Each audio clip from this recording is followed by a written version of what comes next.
Hello students, welcome to Learners Study Point. आज हम child development psychology का chapter number 3 करेंगे, जिसका नाम है theory of cognitive development, Jean पियाजे के संज्ञानात्मक विकास के सिद्धांत। इस चैप्टर से आपको हर एक टेट एग्ज़ाम में और कोई भी टीचिंग एग्ज़ाम जो आपका वनडे एग्ज़ाम है, आपसे इसमें से क्वेश्चन ज़रूर पूछा जाएगा। तो चलिए आज हम इस चैप्टर को करते हैं। जीन पियाजे जो मनोवैज्ञानिक थे, इन्होंने साइकोलॉजी में बहुत एक इम्पोर्टेंट रोल अदा किया। जीन पियाजे ने बहुत सारे सिद्धांत दिए साइकोलॉजी में, बच्चों की स्टेजेस को बताया, अवस्थाओं को बताया, किस तरीके से बच्चे सीखते हैं। सभी इन्होंने जिस तरीके से बच्चे में विकास होते हैं, हर एक विकास की अवस्था को बहुत अच्छे से डिटेल से दिया। इसलिए इनके सिद्धांत को बहुत इम्पोर्टेंट माना गया है और इससे आपको जरूर क्वेश्चन मिलेगा। तो चलिए स्टार्ट करते हैं। जो ये थ्योरी ऑफ कोग्निटिव डेवलपमेंट है, संज्ञानात्मक विकास का सिद्धांत, इसके प्रतिपादक कौन है? जीन पियाजे। जीन पियाजे कहाँ से थे? स्विट्जरलैंड से। और आपसे ये क्वेश्चन पूछा जाता है इसके बारे में, जीन पियाजे के बारे में, कहाँ से थे, जन्म कब हुआ एंड ऑल दैट। तो इसको आप ध्यान से जरूर पढ़ना। जीन पियाजे के थ्योरी से आपसे हर एक पॉइंट, हर एक चीज़, हर एक शब्द को आप इम्पोर्टेंट लेकर चलना। ये क्वेश्चन जरूर पूछा जाता है। तो इसके प्रतिपादक थे सिद्धांत के जीन पियाजे और इनका जन्म हुआ 1896 स्विट्जरलैंड में। इन्होंने अपने खुद के बच्चों पर प्रयोग करके इस सिद्धांत को प्रतिपादित किया। ये भी क्वेश्चन पूछा जाता है कि जीन पियाजे ने जो अपना सिद्धांत दिया, ये किन बच्चों पर किया? आश्रम के बच्चों पर, कैसे भी बच्चों पर, या आपसे कैसे भी क्वेश्चन पूछ लिया जाएगा तो आपसे क्वेश्चन, आपका आंसर होगा कि खुद के स्वयं के बच्चों पर उन्होंने ये सिद्धांत प्रतिपादित किया। नेक्स्ट है कि जीन पियाजे ने अपने बच्चों को बदलती अवस्थाओं के बारे में खोज की और उन अवस्थाओं में हुए परिवर्तनों के बारे में बताया था। तो इसलिए इस सिद्धांत को क्या कहा जाता है? अवस्था का सिद्धांत भी इसे बोला जाता है। तो इसका दूसरा नाम क्या हो गया? थ्योरी ऑफ कोग्निटिव डेवलपमेंट का अवस्था का सिद्धांत। नेक्स्ट कुछ टर्म्स आते हैं, कुछ परिभाषाएं हैं जो आपको लर्न करनी होंगी। ये डायरेक्ट आपसे पूछ ली जाती हैं कि अनुकूलन क्या होता है। आपसे नीचे 4 ऑप्शन दिए जाएंगे, उनमें से आपको एक टिक करना होगा। तो इसलिए आपको ये परिभाषाएं जो है वो लर्न करनी पड़ेंगी। नेक्स्ट है अनुकूलन, एडेप्टेशन। वातावरण के अनुसार स्वयं को ढालना अनुकूलन कहलाता है। मतलब जिस स्थिति में बच्चा है, अगर वो अपने आप को उसमें ढाल लेता है, उन परिस्थितियों में जीना सीख लेता है, तो उसको हम बोलेंगे अनुकूलन। और अनुकूलन जो है वो 2 तरीके से किया जा सकता है। एक तो होता है आत्मसातकरण, एसिमिलेशन, और दूसरा होता है समायोजन, अकोमोडेटेशन। ठीक है, तो 2 तरीके से बच्चा अनुकूलन कर सकता है, या तो आत्मसातकरण करके और समायोजन करके। अब हम जानते हैं कि आत्मसातकरण और ये समायोजन क्या होता है। नेक्स्ट है हमारे पास आत्मसातकरण। आत्मसातकरण की परिभाषा है कि पूर्व ज्ञान को, जो बच्चे को पहले ज्ञान मिला हुआ है, वो उसको नए ज्ञान से जोड़ने की कोशिश करता है, वो होता है आत्मसातकरण। पूर्व ज्ञान को नए ज्ञान से जोड़ना आत्मसातकरण कहलाता है। जैसे अगर आप बच्चे को आसमान में उड़ती हुई हवाई जहाज़ दिखाते हो कि बच्चे ये हवाई जहाज़ है, तो उसको जो भी चीज़ें उड़ने वाली आसमान में दिखेंगी वो सबको हवाई जहाज़ समझेगा। लेकिन अगर जब वो चिड़िया को उड़ता हुआ देखेगा तो भी वो झट से क्या कहेगा कि देखो हवाई जहाज़ उड़ रही है। तो इस तरीके से बच्चा क्या कर रहा है? अपने पुराने ज्ञान को नए ज्ञान में जोड़ने की कोशिश कर रहा है। उसे हर एक उड़ने वाली चीज़ क्या लगती है कि वो एक हवाई जहाज़ है। नेक्स्ट है आपके पास समायोजन। समायोजन में बच्चा क्या करता है कि पूर्व ज्ञान में परिवर्तन करके वातावरण के साथ तालमेल बनाने को हम समायोजन कहते हैं। जैसे जब बच्चा चिड़िया को हवाई जहाज़ बताता है, तो उसके माता पिता या उसके साथ जो भी कोई बड़ा होगा वो उसको क्या बताएगा कि नहीं, ये हवाई जहाज़ नहीं बेटे, ये चिड़िया है।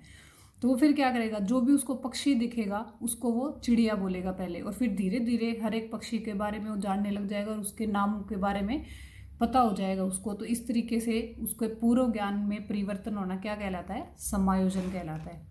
ऐसे ही जब धीरे धीरे बच्चा आत्मसातकरण और समायोजन की प्रक्रियाओं से गुजरता है, तो बच्चे को हर एक चीज़ का ज्ञान होने लग जाता है और वो चीज़ों के बारे में सीख जाता है। फिर है संतुलन, इक्विलिब्रियम। बच्चा क्या करता है कि आत्मसातकरण, उसका जो नए ज्ञान से पुराने में जोड़ना और पुराने ज्ञान को नए में जोड़ना, और इन सब के साथ वातावरण के साथ तालमेल करना, इन सब के चीज़ में बच्चा एक संतुलन बना करके चलता है। इसको हम बोलेंगे उसका इक्विलिब्रियम, कि दोनों चीज़ों के बीच, आत्मसातकरण और समायोजन के बीच में वो संतुलन बना रहा है कहीं ना कहीं। नेक्स्ट है आपके पास स्कीमा।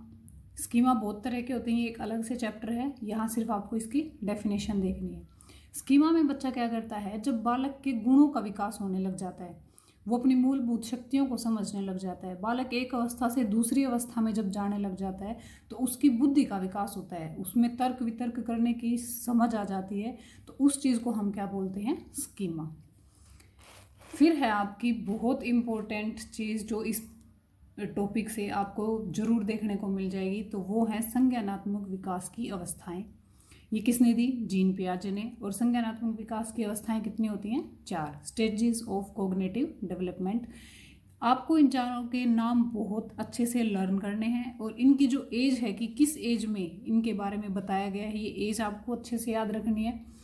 एंड आप ये कीजिए कि इसको इंग्लिश में लर्न कीजिए, क्योंकि हिंदी में जो है वर्ड्स बहुत डिफ़िकल्ट हैं इसमें, और इंग्लिश में अगर आप याद करेंगे तो इंग्लिश में जिस तरीके से इनके नाम हैं उस तरीके से आपको इनको लर्न करने में आसान रहेगा। तो फर्स्ट आपकी स्टेज है संवेदी पेशीय अवस्था, सेंसरी मोटर स्टेज, और इसका टाइम क्या होता है, 0 से 2 वर्ष।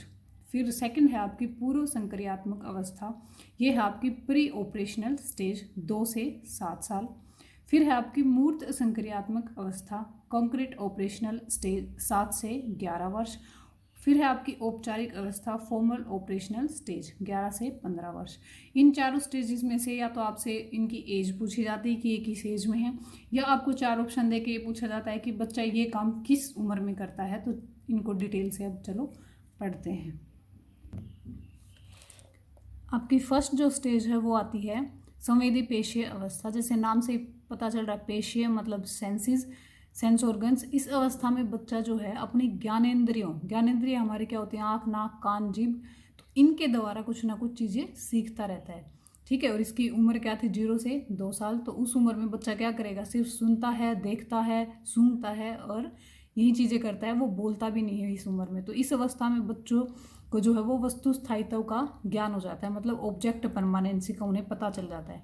अगर बच्चा हमसे कोई चीज़ मांगता है और हमें उससे छुपा कर रख देते हैं तो बच्चे के उस चीज़ का माइंड में जो है इमेज बन जाती है, और वो अपनी ज्ञानेंद्रियों की सहायता से उसको खोजने की पूरी कोशिश करता है। अगर हम उसको आसपास रख देंगे तो 100% बच्चा उस चीज़ को उठा लेता है वहाँ से, ठीक है। तो ये आपसे पूछा जाता है कि बच्चे को वस्तु स्थायित्व का ज्ञान किस अवस्था में होता है, तो किस अवस्था में होता है, संवेदी पेशीय अवस्था, 0 से 2 साल। इस तरीके के क्वेश्चन ही पूछे जाएंगे आपसे इस टॉपिक से कि ये किस उम्र में होता है, ये किस अवस्था में होता है, किस अवस्था की एज क्या है, इसी टाइप के क्वेश्चन आपसे पूछे जाएंगे। और सीटेट में ये बहुत इंपॉर्टेंट टॉपिक माना जाता है सीटेट एग्जाम के लिए। सेकंड है पूर्व संक्रियात्मक अवस्था। इसमें क्या है, जैसे नाम से पता चल रहा है पूर्व संक्रियात्मक, जिस उम्र में बच्चा क्रिया नहीं कर सकता, तो यह क्रिया करने से पहले की अवस्था होती है। इसमें बच्चा क्या करेगा, चीज़ों को सुनेगा, देखेगा और समझ लेगा, लेकिन वो उस बारे में कोई भी क्रिया नहीं कर पाता, कोई भी एक्शन नहीं कर पाता, तो वो होगा पूर्व संक्रियात्मक अवस्था। और इसकी एज क्या है आपकी, 2 से 7 वर्ष। इसमें सिर्फ बच्चा देखता है, सुनता है और समझता है, लेकिन कुछ करता नहीं है। अब कुछ छोटी छोटी डेफिनेशंस हैं जिनके बारे में भी आपसे पूछा जाता है, तो वो आप देख लीजिए। इस अवस्था में क्या क्या होता है, इस अवस्था में बच्चे को जीववाद का ज्ञान हो जाता है। जीववाद क्या होता है कि जब इस उम्र में बच्चे को सजीव और निर्जीव वस्तु का नहीं पता चलता, ठीक है। जैसे ही बच्चा गिर जाता है, कोई भी छोटा बच्चा, हम नॉर्मली अगर देखें रूटीन लाइफ में, तो बच्चा जब गिर जाता है और वो रोता है तो उसके पेरेंट्स जब ज़मीन को मारने लग जाते हैं कि इसकी वजह से गिरा, तो बच्चा भी मारने लग जाता है। बच्चे को ये नहीं पता होता कि ज़मीन सजीव है निर्जीव, बस उसको इस बात से मतलब है कि उसकी वजह से वो गिरा। जैसे ही कभी दरवाजे से टकराएगा और उसको चोट लग जाएगी और रोएगा, तो फिर पेरेंट्स क्या करते हैं, दरवाजे को पीटने लग जाते हैं। उससे बच्चा खुश हो जाता है कि हाँ, मेरे को अगर इसने चोट पहुँचाई तो इसकी भी पिटाई हुई। तो बच्चे को सजीव और निर्जीव के बारे में इस अवस्था में ज्ञान नहीं होता। नेक्स्ट है अहम केंद्रित, ईगोसेंट्रिज्म। ईगोसेंट्रिज्म में क्या होगा कि इसमें बच्चा ऐसे चीज़ें सोचने लग जाता है कि सिर्फ जो वो कर रहा है वही सब कुछ सही है और जो सब कर रहे हैं वो सब गलत है। अगर बच्चे को आइसक्रीम पसंद है तो वो दूसरे को भी यही सोचेगा कि इसको भी आइसक्रीम ही पसंद होनी चाहिए। इस तरीके से वो ईगोसेंट्रिज्म में चला जाता है इस अवस्था में। फिर है आपका अपलटावी गुण। अपलटावी गुण में बच्चे को क्या होता है कि वो वस्तुओं और संख्याओं, समस्याओं, कुछ भी हो उसके सामने, वो उसको उलटना पलटना नहीं सीखता। जिस तरीके से चीज़ें उसके सामने होंगी वो सिर्फ और सिर्फ उनको उसी तरीके से देख सकता है। जैसे अगर हम बच्चे को 4+6 = 10 होता है ये सिखा देते हैं, तो उसके माइंड में सिर्फ इतना ही रहता है कि 4+6 10 होता है। अगर हम उसको 6+4 देंगे तो बच्चा कंफ्यूज हो जाएगा, उसको उसका आंसर नहीं करना आएगा। तो इस अवस्था में बच्चे में अपलटावी गुण नहीं होता, एज इट इज चीज़ों को देखता है जैसी उसके सामने दिखाई जाती हैं। और जो आपकी पूर्व संक्रियात्मक अवस्था है, इसमें और क्या होता है कि इस अवस्था में बच्चे को मुद्रा संप्रत्यय, दूरी, भार, ऊंचाई आदि के बारे में पता नहीं होता। ठीक है, जैसे ही हम बच्चे को एक तो 100 रुपये का नोट देंगे और दूसरे उसको 1-1 रुपये के 5-6 सिक्के दे देंगे, तो उसको ज़्यादा रुपए कौन से लगेंगे? सिक्के वाले। वो सोचेगा कि ये ज़्यादा पैसे हैं, 100 रुपये का उसको पता नहीं होता कि ये ज़्यादा है। तो किसी भी तरीके से लगा लो, दूरी, भार, ऊंचाई कुछ भी हो, उसको इस उम्र में, इस अवस्था में इन चीज़ों की नॉलेज नहीं होती। वो अपने हिसाब से माप तोल कर लेता है कि ये ज़्यादा है और ये कम है। नेक्स्ट है फिर आपका केंद्रीकरण, सेंट्रेशन। इसमें बच्चा क्या करता है कि बच्चा एक किसी वस्तु के बारे में अगर सोचता है तो उसकी एक ही विशेषता के पीछे उसका ध्यान चला जाता है, वो उन दूसरी उसकी चीज़ों की, वस्तुओं की विशेषताओं के बारे में ध्यान नहीं देता। जैसे अगर हम बच्चे के हाथ में मोबाइल देते हैं तो उसे क्या लगता है कि मोबाइल सिर्फ और सिर्फ गेम खेलने के लिए, उसे नहीं पता इससे कॉल्स होती हैं, बिजनेस हो सकता है, कुछ भी हो सकता है। मतलब मोबाइल तो बहुत तरीके से यूज़ हो सकता है आजकल, लेकिन बच्चे को क्या लगता है कि सिर्फ उसके लिए मोबाइल किसके लिए बना है? गेम के लिए। तो बच्चा ऐसे सेंट्रेशन, केंद्रीकरण में चला जाता है। नेक्स्ट आपकी अवस्था है मूर्त संक्रियात्मक अवस्था। इसमें आपकी एज आती है 7 से 11 साल। इस अवस्था में बच्चा क्या करता है? सामने रखी हुई वस्तुओं पर, जिनको वो देख सकता है, हाथ लगा के महसूस कर सकता है, उन अवस्थाओं पर बच्चा जो है चिंतन करना शुरू कर देता है। मूर्त वस्तुएं कौन सी होती है? मूर्त वस्तुएं वो होती है जिन्हें हम अपनी आंखों से देख सकते हैं और उनको छू सकते हैं, वो होती है मूर्त। और अमूर्त वस्तुएं कौन सी होती है? जिन्हें हम सिर्फ सोच सकते हैं, उनके बारे में कल्पना कर सकते हैं, और लेकिन उनको हम छू नहीं सकते, तो वो होती है अमूर्त संक्रियात्मक चीज़ें। तो ये हो गई मूर्त संक्रियात्मक, कि बच्चा सामने रखी हुई चीज़ों के बारे में ही चिंतन करना शुरू करता है। इस अवस्था में बच्चा क्या करता है? उसको मुद्रा संप्रत्यय, भार, वजन, जीववाद, अपलटावी सभी की समझ हो जाती है। उसको सब पता चल जाता है कि मुद्रा में कौन रुपया ज़्यादा है और कौन कम है, कि भार, वजह, जीववाद, सजीव, निर्जीव और अपलटावी सभी के बारे में समझ हो जाती है। इस अवस्था में बच्चा क्या करता है? चिंतन करने लग जाता है, चीज़ों के बारे में सोचने लग जाता है, लेकिन उसके चिंतन में परिपक्वता नहीं होती, बस वो सोचता चला जाता है, उसको उनके रियल मीनिंग का नहीं पता होता। नेक्स्ट है कि इस अवस्था में बच्चा तर्क वितर्क करने लग जाता है। जब बच्चे को कुछ भी नई चीज़ दिखेगी तो उसके बारे में क्यूरियोसिटी दिखाता है, जिज्ञासु हो जाता है उसके बारे में जानने के लिए, तो उसके बारे में ऐसा क्यों है, ऐसा क्यों नहीं है, इस तरीके के क्वेश्चन करने लग जाता है। नेक्स्ट है कि इस अवस्था में बच्चा आगनात्मक तर्कना सीख जाता है। मतलब क्या है इसका? कि उदाहरण से आधार की ओर जाने लग जाता है। मतलब पहले उसको उदाहरण देना पड़ता है, फिर उसको आधार दिखाया जाता है। जैसे अगर हम बच्चे को एक ट्री दिखाएंगे, एक पेड़ दिखाएंगे और उससे पूछेंगे क्या पेड़ जरूरी है, तो वो सिर्फ क्या बता सकता है कि हाँ पेड़ जरूरी, क्योंकि ये हमें छाया देते हैं और हमें ऑक्सीजन देते हैं, और उसके अलावा उसको चीज़ों के बारे में नहीं पता होता। तो इसी तरीके से जो पॉइंट्स हैं कि कब बच्चे के चिंतन में परिपक्वता आ जाती है, कब बच्चे के चिंतन में परिपक्वता नहीं होती, कब वो आगनात्मक तर्कना सीख जाता है, कब बच्चा मूर्त चिंतन करने लग जाता है, तो इस तरीके से आपको क्वेश्चन पूछे जाएंगे। आप इनको ध्यान से पढ़िए कि किस अवस्था में क्या होता है। ये बहुत कन्फ्यूजिंग है, बट आप एक बार 2-3 बार इसको रिवाइज करेंगे तो, और अगर चाहें तो आप नोट्स भी बना सकते हैं, तो आपको ये ईजी लगने लग जाएगा। फिर इसको थोड़ा सा कुछ ना कुछ रिलेट करके आप सीख सकते हैं कि किस अवस्था में बच्चे में क्या परिवर्तन होते हैं। नेक्स्ट 4th आपकी अवस्था है औपचारिक संक्रियात्मक अवस्था। इस अवस्था की उम्र आपको ऑप्शंस में देखने को मिलती है 11 से ऊपर, 11 से 12, 11 से 15। तो आप ये 11 से ऊपर जो भी आपको ऑप्शन में मिलेगा वो आप इसमें आंसर लगा सकते हैं। ये अलग अलग तरीके से कई बार ऑप्शंस को देखा है कि उल्टा पलटा दे देते, 11 से 15, 11 से 17। तो 11 से ऊपर आपको जो भी एज दिखेगी आप उस पर टिक कर सकते हैं।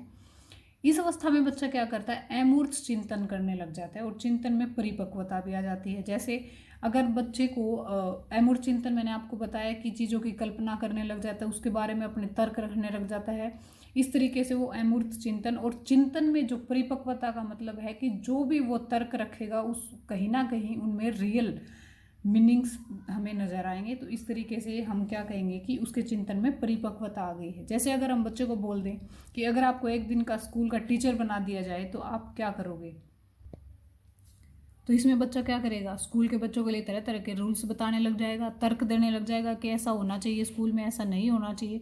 तो उसके चिंतन में परिपक्वता देखने को मिलेगी। इस एज में बच्चा ऐसी बातें नहीं करेगा कि मैं अगर स्कूल का टीचर बना दिया जाए तो आइसक्रीम खाऊंगा, बाहर घूमने जाऊंगा। नहीं, वो स्कूल से रिलेटेड रूल्स, बच्चों के लिए कुछ अच्छा, या फिर टीचर्स का अदलाव बदलाव, इस तरीके से ही कुछ ना कुछ अपने तर्क रखेगा। तो इसलिए हम कहते हैं कि उसके चिंतन में वो परिपक्वता देखने को मिलती है। नेक्स्ट है आपका कि इस अवस्था में बच्चा क्या करता है, निगनात्मक तर्कना करने लग जाता है, नियमों से तर्क की ओर जाने लग जाता है। इस उम्र में बच्चा मैथ के क्वेश्चन अगर हम उसको देंगे तो वो माइंड में ही सोल्व कर लेता है उन क्वेश्चन। किसके आधार पर, नियमों के आधार पर, क्योंकि अगर उसको नियम याद है तो उसको पेन कॉपी की आवश्यकता नहीं पड़ेगी इस अवस्था में, और वो अपने आप कर लेता है। ये निगमनात्मक और आगमनात्मक, आगमन और निगमन दो विधियां हैं, आप ये अलग से एक टॉपिक है उसमें पढ़ेंगे। तो इस तरीके से आपसे ये क्वेश्चंस पूछे जाएंगे। ये टॉपिक कहीं ना कहीं हर एक टेट एग्ज़ाम के लिए बहुत इंपॉर्टेंट है। आप इसको 2-3 बार रिवाइज कीजिए, बहुत इजी भी है, और 3-4 नंबर का क्वेश्चन आपको जरूर देखने को मिल जाएगा। और क्वेश्चन बहुत ज़्यादा हार्ड लेवल पे नहीं होंगे, बस ये थोड़ा कंफ्यूजिंग है कि किस अवस्था में क्या होता है, किस अवस्था की एज क्या है। तो यहाँ से ये जो है आपको ये 2-3 बार रिवाइज कर लेना है कि किस उम्र में, किस स्टेज में क्या एज होती है। इस तरीके से आप इसको कर लीजिए। और CDP को कंप्लीट इस चैनल पे सीखने के लिए चैनल को लाइक एंड सब्सक्राइब करें। Thank you.